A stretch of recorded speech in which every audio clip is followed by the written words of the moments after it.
Welcome to Atlantic Television. This is Sports Central with Praise Alunge. And on the show, let's talk about the Super Eagles B team.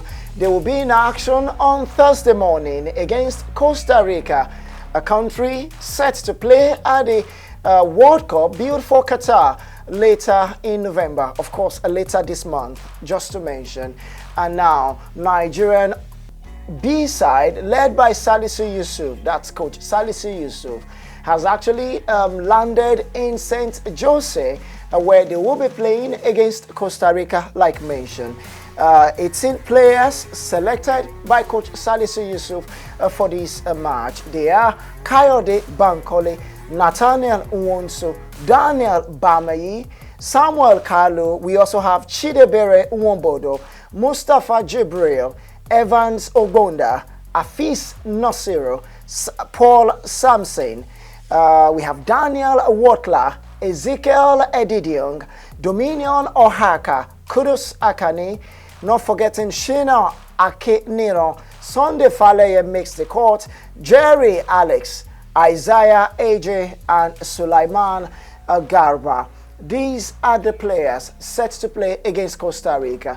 And also the delegation of the Super Eagles of Nigeria arrived at San Jose, capital of Costa Rica, on Sunday evening ahead of Thursday international friendly, like I mentioned. Now the contingent, led by the executive committee member of the Nigerian Football Federation, Otumba Sunday Dele Ajayi, touched down at the Juan Santa Maria International Airport at about 10:30 p.m. local time, and that was about 5:30 a.m. Nigerian time.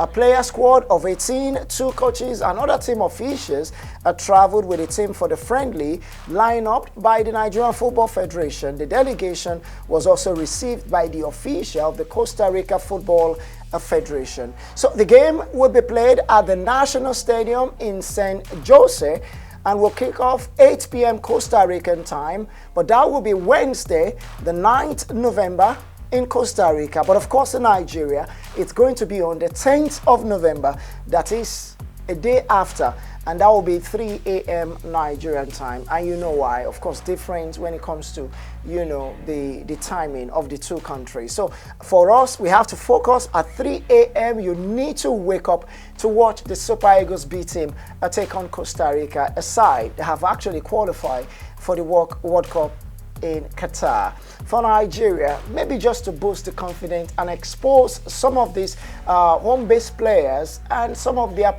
foreign counterparts, have a good opportunity to again play against a World Cup bound team. Unfortunately, the Super Eagles of Nigeria will not be at the World Cup, but it is what it is. We need to come back home, plan, and get better going forward. And let's talk about another story, still talking about the Super Eagles of Nigeria. Now, it's all about the president this time around. The president of Nigerian Football Federation, Alhaji Ibrahim Musa Gusau, has provided the federation's corporate partners and sponsors with strong assurance that the new NFF administration will put their monies to judicious use in developing the game of football in Nigeria to the benefit of all stakeholders. Now, this is coming after at a warm and insightful interaction with a number of partners and sponsors in Lagos, and that was on Monday, with the NFF in company of immediate past NFF president Amaju Melvin Pinnick. The NFF General Secretary also was there in person of Dr. Mohammed Sanusi, and also the Director of Communication Ademola Olajire, and some other stakeholders expressed heartfelt appreciation to the frontline corporate partners and appeal for even greater support for the Nigerian game at this time. And you want to know why this is happening? We gathered within the week that the Nigerian Football Federation is currently owing the Super Eagles coach, Jose Pizarro, 6-month salary. As a matter of fact, it means he has not been paid for 6 months. And I hear from a reliable source, when a conversation was, made known to Dr. Sanusi Mohammed, the NFF, General Secretary, And he said, who is that person that is not being owed as well at this point in time? That NFF is doing all they can to make sure the coach is being paid. And what that means is they agree to owing the coach. They are also calling on the media not to aggregate and, spread the news. After all, according to NFF, the coach is not complaining. That is our first talking point on the show. I mean, NFF owing the coach once again for about 6 months. The General Secretary is telling Nigerians or the media not to aggravate the news. And after all, saying the coach is not complaining. Do you think it's right? Is that the way to go? Yes, like I said on Monday, we hear NFF president, the past presidents also, and some of the football stakeholders were in Lagos to meet some of our partners to discuss with them on how they can better maybe take over by providing funds for NFF. It seems like the federation is broke. But let's talk about it. Coach Peseiro owed 6 months' salaries. And he's not the only man.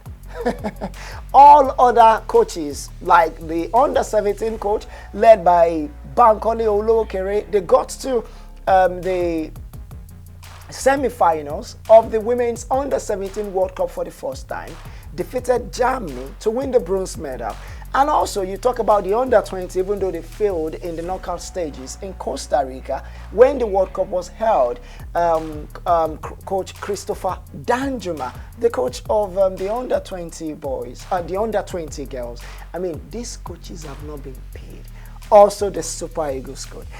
That is the dilemma with the Super Eagles of Nigeria. But go to our social media platform, add your voice to the conversation, and let's talk about it. Is this shameful that NFF is still owing the coaches? Or you think, well, it's a norm, we are used to it. Let the game continues. And let me see what you think. Don't forget, you can also like our thoughts on all our social media platforms. Add your voice to all the conversation we've had, from talking about the Costa Rican friendly on Thursday with the Nigerian B-side, and then talking about, NFF president assuring the sponsors that their monies will be judiciously used. I also gathered that why some of the sponsors are beginning to back out is because over time there has been less transparency in the Nigerian Football Federations on how those monies given to them in time past has been judiciously used. And that's why the new president is saying, hey, I will manage the fund better. So that's it. You just add your voice to the conversation and let's talk about it. But we'll go for a break, and when we come back, we'll need to switch. We will talk about the UEFA Champions League. We are now in the round of 16, the knockout stages, and there's been a draw held on Monday. You get to know. Also, the UEFA Europa playoff, where it's going to be Barcelona against a big team. You don't want to miss it. Just stay with us.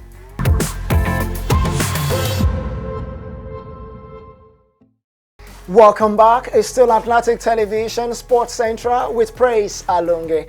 And it's time to talk about the UEFA Champions League now, the biggest club football in the world. Well, the round of 16 draw was held yesterday, and that's on Monday. Now, this is it. Liverpool-Real Madrid tie, a repeat of the 2022 final, while Chelsea has been drawn against Borussia Dortmund. Now, you just get to know all the draws together. RB Leipzig against Manchester City. Club Brugge will take on Benfica. Liverpool versus Real Madrid. AC Milan pitched against Tottenham. Eintracht Frankfurt against Napoli. Borussia Dortmund versus Chelsea. And we see Inter Milan, FC Porto. Paris Saint-Germain against Bayern Munich. And I'm asking, which of these draws are you looking forward to? For me, Paris Saint-Germain, Bayern Munich, and also Liverpool, Real Madrid. They are the biggest for me. Tell me the biggest draw for you and the one you're going to be looking forward to. These games will be played in February 2023, both the first and then the return leg. Some of the games might be in March, early part of March, but it's going to be February, March. So you tell me the games you're looking forward to. Maybe a Chelsea fan will say, okay, against Borussia Dortmund. But for me, Paris Saint-Germain against Bayern Munich, Lionel Messi, Neymar, Kylian Mbappe against Sadio Mane and the likes of Bayern Munich stars. And then you look at Liverpool, Real Madrid, more like a revenge. We saw the final where Liverpool were beaten 3-1 by Real Madrid to win their 14th La Liga, to win their 14th Champions League title. Would there be a revenge this time around? You just go to our social media platform like I mentioned earlier. That's always where you can keep the conversation continuing and going.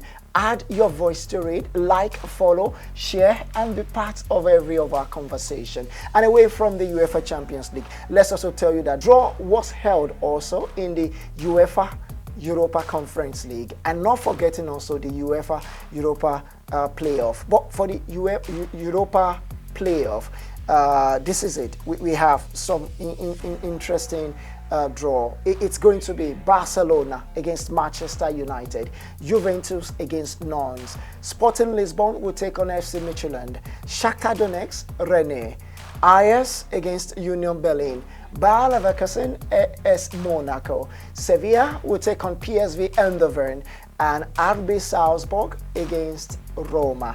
These are the games you don't want to miss. Also in the Europa Conference League playoff, we have Karabakh against Ghent.